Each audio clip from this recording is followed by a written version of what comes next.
Hi there. Thank you for joining Boat's Memory Method.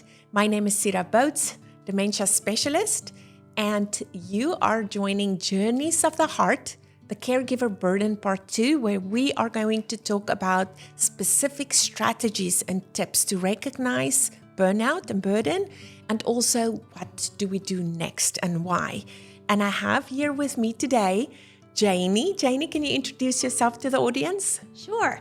Hi, I'm Janie Gant, and I'm a dementia specialist with Sira. And in many caregivers that I have worked with, Sira, I have seen a lot of conflicting emotions. There's a lot of ambivalence happening a lot of the time.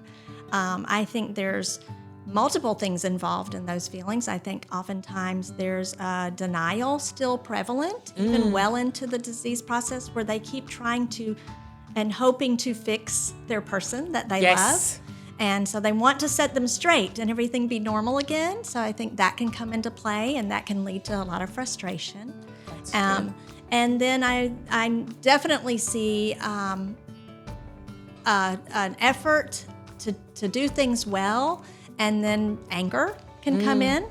If things don't go right. Yeah, exactly. Especially if they're trying to fix the person. And they're trying so hard. Yes. They're working so hard at it. And so then they feel angry, but then they feel guilty about feeling angry, or about yelling at their person, or not managing something in a good way, or having that person become upset. So it can be a very tricky road to navigate. I think that, I totally agree. As caregivers, we are not prepared for these big emotions. We think that only if we have a plan and we implement that things will be okay.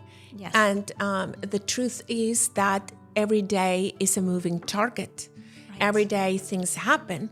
And I think from my experience, what I see with caregivers that we talk to and that we educate and support, as a person, any human being, we have this plan and vision for our future. We have a dream of how we wanted to age. And we have a dream of what life might have to look, or should have looked like for me right now. So whether I am a caregiver in the sandwich generation that still has children at home and now I have a parent to support, or whether I'm a partner spouse or a loved one family member, I had an idea for my own life that is now not working out that way. Yes. And so suddenly I have to shift how things need to happen. And I think a lot of times that leads to resentment. Yes, I think you're right, Sira. You know, most people think as they grow old, they'll grow old together, and they'll retire, and they'll travel.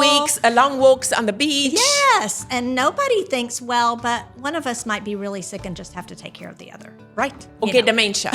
When we're over 65, 1 out of 3 people will live with dementia, so that chances are high. Yes. There's 3 people in the room, one of us are going to live with dementia. That is what statistics say. Right. Yes. So we have to be prepared that may be a reality.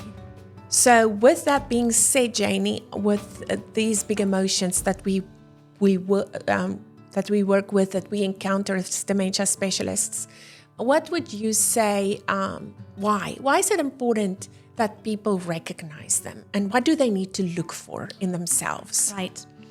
Well, I think definitely if they are struggling with that anger, depression, or signs of depression, because oftentimes people with depression don't identify it themselves. Yes. So they need to be aware of the signs of depression so that they can see if they're headed down that road.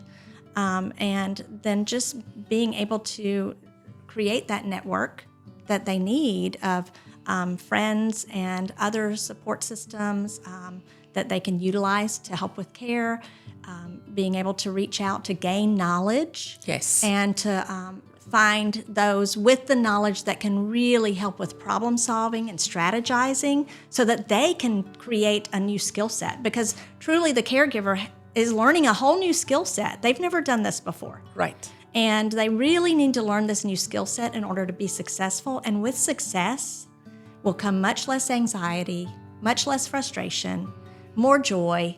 Right. And, you know, we want to help with that. Right. So to summarize, see the little red flags in yourself. If you are feeling more down than up, if you're not finding as much joy in your day, if you're struggling to get your tasks done, if you're feeling overwhelmed by emotions such as maybe anger, anxiety, resentment, frustration, that's normal feelings. But if you're unable to move out of those feelings and still find that joyful connection, then that's a little red flag that you need to look for help. You're not made to do this alone. And I want to underscore what Janie is saying about this is a skill set you have to learn. You are not expected to just know what to do as a caregiver. There are resources on supporting you with knowledge on how to approach your person, how to set up your day in a structured way. But the big thing that I want to touch on with those resources and strategies, a big thing for a caregiver is you need to learn how to take care of yourself. Yes. You need to be intentional about building in strategies for you.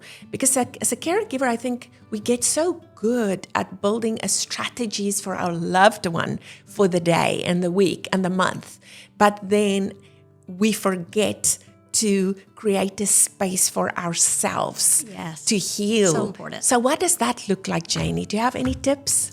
Well, from my experience and a lot of what I have seen, it's very intentional. Yes. It needs to not be just, I'll have somebody come on Tuesdays and Thursdays for a couple of hours. It needs to be very spelled out. On Tuesdays and Thursdays, I go have coffee with a friend. Then I go to tennis practice. Yes. Then I go, and on Thursday, I do a little shopping of things I want to do. It has to be very strategic or else it will feel wasted and it won't be fulfilling. Yes. And with strategic and intentional, we mean you need to know what is going to fill your cup. And yes, it may feel easier. It's the path of least resistance to have a paid caregiver or someone else, another family member, a neighbor, to lift the burden and be in the home with you. And it's so easy to maybe just lay on the couch and watch Netflix or scroll through your phone or tend to that laundry that's been waiting for you. That doesn't fill your cup.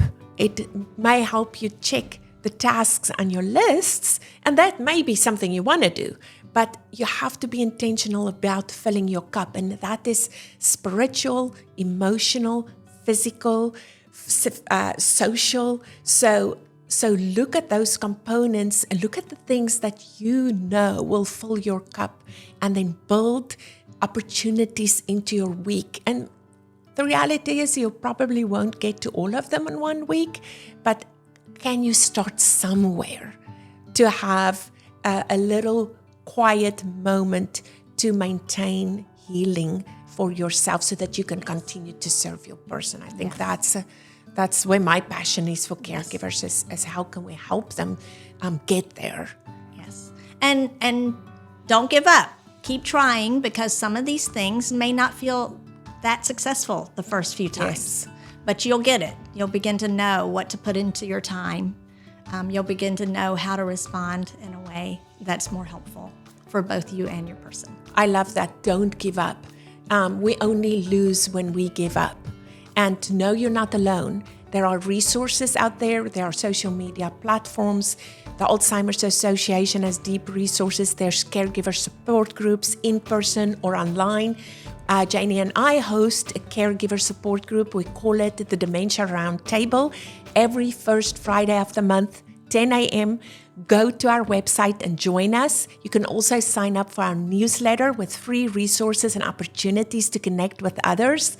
That is boatesmemorymethod.com, BOTES. Also subscribe to our YouTube channel, follow us on LinkedIn and TikTok. We are here to give you a network of support. Let us know how we can help you.